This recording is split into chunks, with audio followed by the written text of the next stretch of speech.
Vale questionar, primeiramente, se a busca da vitória sob uma ótica espiritual é legítima.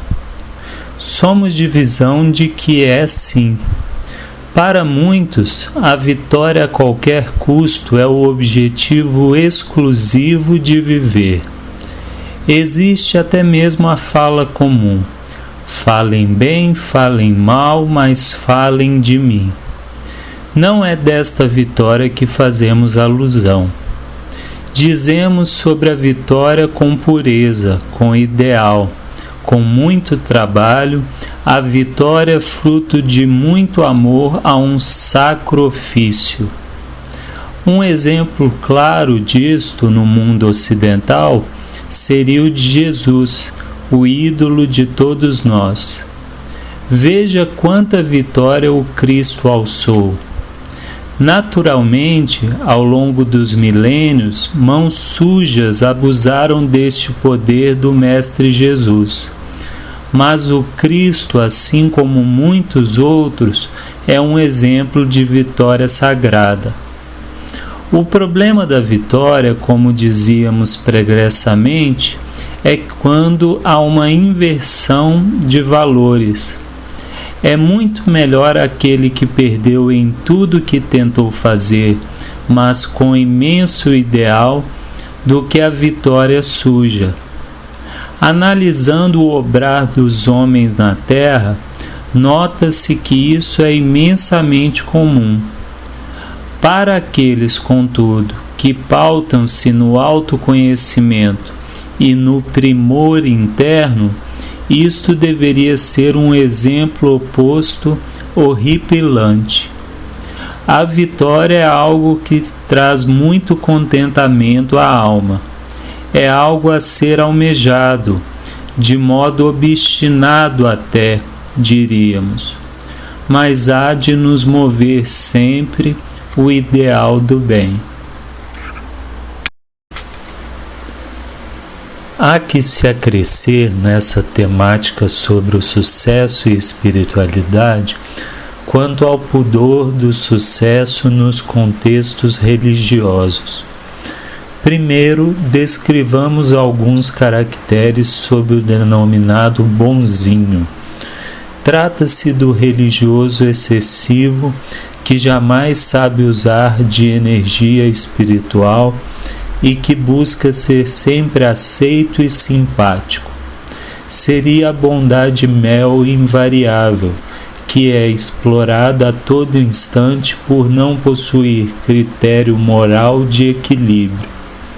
São justamente, portanto, os religiosos bonzinhos que possuem maior pudor quanto ao sucesso, visto nesse modo como uma corrupção do ideal espiritual.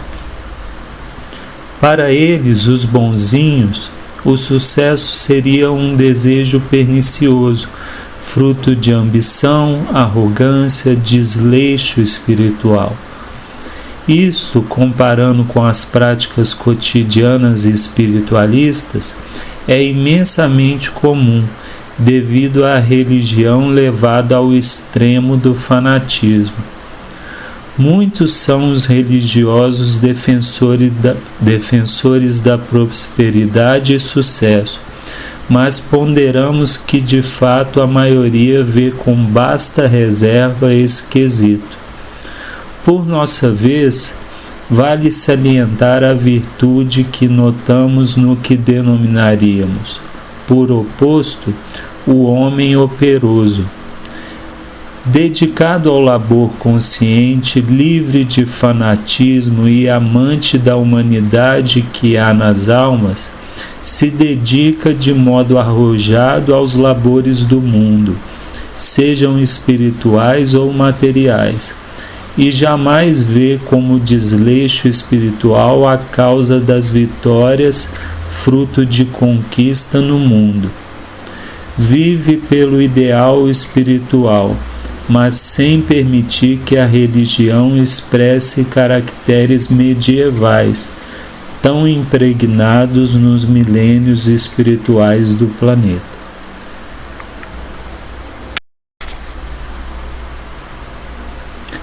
Tecendo conceitos sobre a humanidade e a espiritualidade vista de modo mais humano, que aliás tem sido uma grande tendência das psicografias espiritualistas nas últimas décadas, vale, pois, definir criteriosamente essa acepção. A humanidade surge no viés espiritualista quando cessamos as tendências de religiões medievais. É quando vivemos experiências puramente humanas, compreendendo que isso não nega a nossa busca espiritual autêntica. Afinal, raiva, desejos, hesitações, conflitos, dentre tantos outros elementos pertencentes à psique humana, são naturais. Naturalmente, isso vai de encontro ao combate quanto a muitos elementos religiosos que persistiram por milênios, como o maniqueísmo e a dualidade, pressionando as consciências. Vale ponderar igualmente que somos de visão, mais uma vez humana, de que todo homem deve possuir uma ambição no mundo. Não a ambição contemplativa, sem trabalho, sem conquista, que somente sonha, mas a ambição determinada, paulatina, que busca a conquista honrosa e legítima.